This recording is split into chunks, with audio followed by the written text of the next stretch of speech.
So talk about that. Where did you grow up in Chicago? I grew up on the south side of Chicago in a neighborhood Okay. called Jeffrey Manor, and AMG. JMGs, man.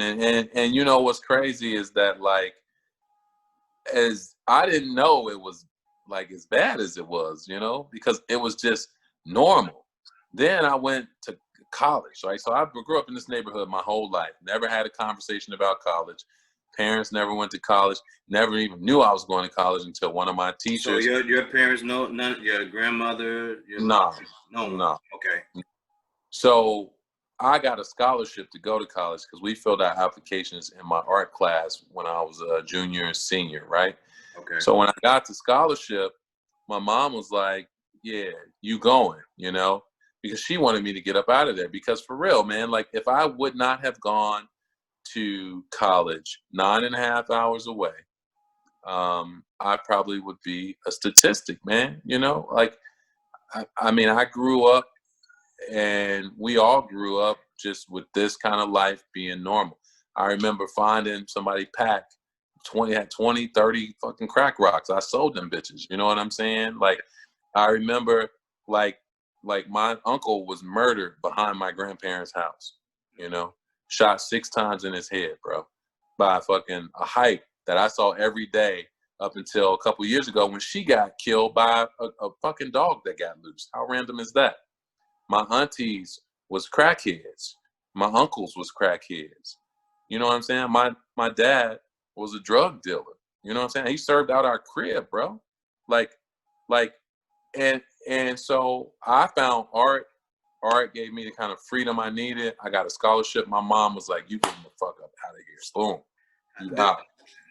Having that happen, do you think there's a realm or a level of being desensitized that comes with that when you see? Yeah, because it's normal. Of course, Yeah. you desensitized because it's normal. Bro, I've been walking around with a piece of glass in the bottom of my foot for like 3 months. I've been complaining about it, but I'm so desensitized to it now. I know I need to go. Pain. Yeah. The pain is painful, but it's like, it's not as painful as it was when it first started. You know what I mean? Yeah. And that's what it's like. It's like you grow up and you don't know no other life. No. You don't experience no other life. You don't get to see like there ain't no greener grass nowhere. All the grass brown. Do you think that Black people suffer from a form or from PTSD? I think that we all suffer from a historical trauma.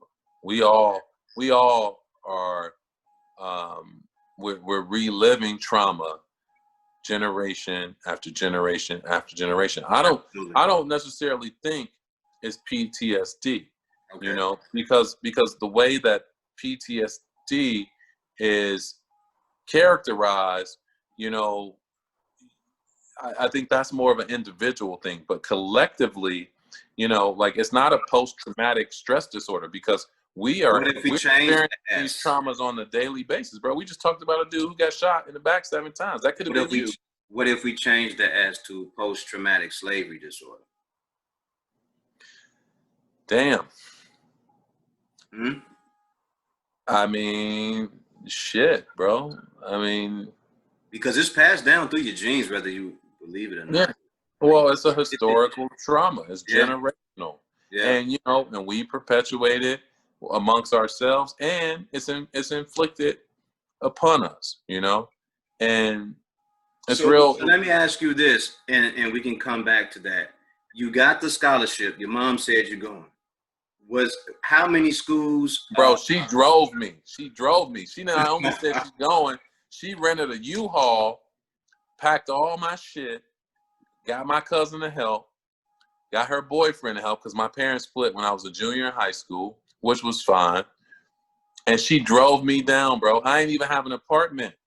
I stayed with the family members I met at the family reunion the summer before, right? Wow. And it was cool until my drunk uncle, in like the first week, came home threatening me, chased me around the house with a big ass butcher knife. his mama house, I should add. So I called my mom. I'm like, I can't stay here. I'm out. Like, I would rather stay on the street. So I had to go to the school. The school found me some in-between place until my apartment was ready. Then I moved into the apartment because I never stayed on campus or nothing like that, you know. Was it only one scholarship that you received, or were there more? I got two. I got one to go to Memphis, and I got one to go to Columbus. And I went to Memphis. I went to Memphis because Memphis was further away. You know, You was like, I'm trying to get the hell away from Chicago, right? no, my mom was trying to get me the hell away from Chicago because And she I knew would- I her don't blame you brother. for that. I Her don't- brother got killed in the streets, bro. Like, you know what I'm